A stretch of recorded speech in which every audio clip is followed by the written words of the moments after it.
ena kubeera waliwo ekivulu kya Don Fred Sebata atera weekend eno tugenda kubeera wa moto omubaranguzi the finest comedian celebrating 25 years ladies and gentlemen teri mu lutuufu nkoze sample research on ground nga njagala kumanya what problem do you have with Amoti? Why wouldn't you go? He's naturally loved. I know, right? He's a natural comedian. I know, right? Yankolera comedy ya unga Queen ava mu nnyonyi. Jukira comedy skit ya Queen we yaja mu Uganda. Okay. Choga mu around there. Kakati yangambye skit zatesetese ebyama ebiri mu ggulu. Pada ali kuchi. Isima all access ali kuchi. All those skits. Radio we yatuukeyo kati akola mulimu ki. Yangambye nti radio gyali. Kabanga yakulira abayimbi. Olowooza akyayimba. Nti radio kati musuubuzi nga hamu. Nanga Amoti ate byama wabigambye Jackson birete kumbeho. Yanzibidde koko. Amoti. Enjoy yajja kupata ya success motto mukwano bwana obuto bonanga bunyumirwa abakadde n'abakulu ne mami nga bamuzimbidde nyumba ne olwala bakwa Amoti nagamba mutabani olese. Mutabani olese comedian wenda gwennize. Samoti tugende tumwagira bula ate Jackson gwake gutonye simanyi wangenda kibalance kwa nino wagira Amoti naye waseba tanino tula ku front. Nayo ino kutuka ku front. Oba ngenda kikola ntya but I must be there. So please if you've not paid your table shows zino za Friday kulwo kutano making sure agenda mu Amoti obona agenda mu show video mulundi gumu sasula table buli wamo wagira Amoti osobola no sasula no tagenda bo wagidde no sindika abana nga 10 ne batula bifobyo wabula ate table muzisasule mu budde Friday kunyumirwa kale Amoti we wanted to start with Amoti nonya Amoti first shot to Abimosi azemu press conference na ya akoze press conference yebyafaayo ngayamba de suit ya million yobambwa kakadde kamu na yenga pate eno yonne yema mugongo gona guli bweru Amoti he came miali nga munda ina mu boxer bambi nagamba suit nagatirizo bamgambye tajono nalajjaga mu ebintu bingi waliwo ka G-string ka koko n'akasaati ke buno bwayamba namugatiriza nakola mu olugoye are we ready with Amoti we first engage okay Echali. Okay. Bwebe echali then tutandike ne Eddie Kenzo straight away. Eddie Kenzo of course after yes. Being the president of the federation with all that is going on, mandate ekuweba kulabanga the insanity in the industry as a president. Kakati Eddie Kenzo olaba abantu bawemula bingiddemu ne kabaka okubanta ayogera ku nsonga zo kubanga Katikkiro kabaka wewa bweru is a king outside bayogera kiba kiviridde ddala ku mukama waffe obo kitegeera kakati bwabanga bingiddemu Katikkiro ye muntu abadde asimye endongo kwegamba nga ayagala abeere mu ndongo zaffe so it scares us ekintu kyetugezezaako okusimba pedigree y'endongo bwetandika okuscaringa people of their stature it becomes a concern so kati ye nga president what is his submission approach ya umma ne actually yogedde ku is it UCC yes ayogedde bingi kati birabe mumbozi ya Edilisa Musuza dwa okuyimba ekintu ekyo UNCC yakikoze mu bulambulukufu oba sikiwa nti UNCC ina mandate egana abayimbi abo okuyimba to be honest with you titeina mandate ereba samoninga wabula bayina ndowooza ng'abakulembeze bayina kubayita ne boogera nabo mu buki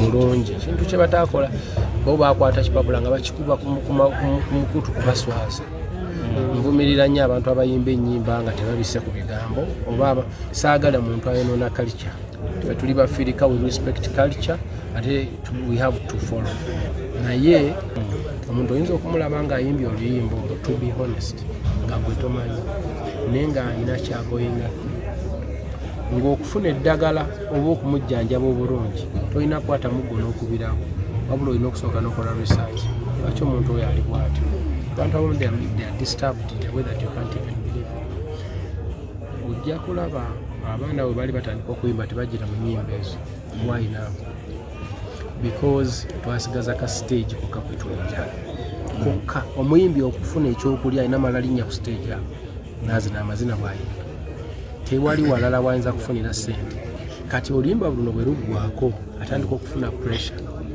ey'obutaba na hit kubanga alabira ddala nga abadde alina amabanja abadde alina biki byonna yakyusa gyasula takyasobola kutambulira ku booda kakati naye kanga ng'agamba nti atiriisa okuswala nfa n'amaliriza ng'akoze ekyo kyoyinza okulaba naye osolovinga otya ensonga eyo ng'omukulembeze osooka n'omanya ekizibu ekimutuusizza n'oyengeri gy'okisolve kubanga sikiwa UNCC tugirabangako ng'eri mu mawulire ng'eyita ababba ennyimba z'abayimbi okubabuuza ebibuuzo bibu nga byadde yagala obuuza bantu bino byekugamba sigama mu mpagira abagulavi tebayimba ebyo sikiwagira naye sirabangayo meeting nga UNCC eyita ababba ennyimba z'abayimbi for example telecoms sirabangako meeting nga bagiyise bulwatu ne bakwata ekipapula ne bakikuba ku internet pa sirabangako kipapula nga bakiwandika ne bakikuba online TUPRS jangu otunyonyole lwaki abayimbi tebafuna sente nga mwe mufuna emisaala buli mwezi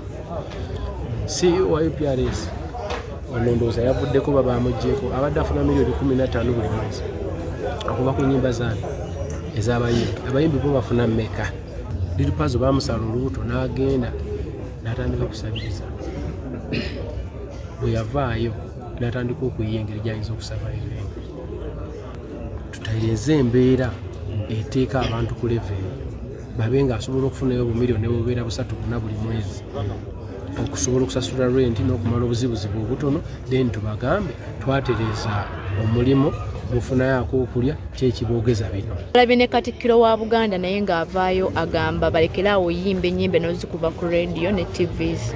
Wekitiibwa Katikkiro mutuufu okuba nti nno tayagala bigambo ebyo biyite ku mpewo za Buganda kubanga Buganda institution ekulira culture.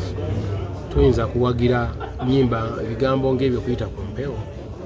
So kyeyakoze kituufu nina n'ekyenyiza omusaba ekitiibwa abalenzi bano abayite abanzi ja kumusaba nzikirize mbamutwalire afunemu nabo meeting y'ekyama abasomesi kubanga atwagalanya atatuwagirayo era omulaba nnyo ebivulu byaffe okubasasinza okubiwagira abeera muserena almost all the time not because nti ayagala genda out kukola kino yekusapoti ng'alaga support.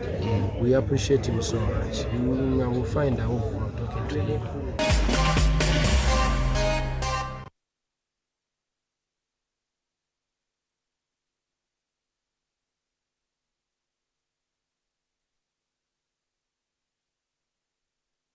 Let's smash it up. Let's smash it up. Kali, kakati. Olwobudde tutouch tulina break. Kenza yogedde. I'm thinking engage twayogedde ku amoti tusooke tugifune then we connect to the break. Yep.